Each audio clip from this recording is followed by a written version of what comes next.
తెలుగు రాష్ట్రాల్లో ఐబొమ్మ రవి గురించి తెలియని వారు లేరు. బప్పం, ఐబొమ్మ ద్వారా సినిమాలను వెబ్సైట్లో పెట్టేవాడు ఇమంది రవి. హైదరాబాద్లో అరెస్ట్ అయ్యాక ఐబొమ్మ రవి కేసులో సంచలన విషయాలు వెలుగులోకి వస్తున్నాయి.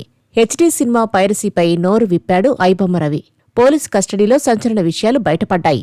టెలిగ్రామ్ ఛానల్ ద్వారా సినిమాల పైరసీకి పాల్పడ్డాడు. క్యూబ్ నెట్వర్క్ను సైతం హ్యాక్ చేశాడు iBomma Ravi. Satellite link hack చేసి హెచ్డీ ఫార్మాట్లో రికార్డ్ చేయించేవాడు. కొత్త సినిమాలను టెలిగ్రామ్లో విక్రయించేవాడు రవి. పైరసీకి హెచ్డీ హబ్ పేరిట టెలిగ్రామ్ ఛానల్ పెట్టాడు.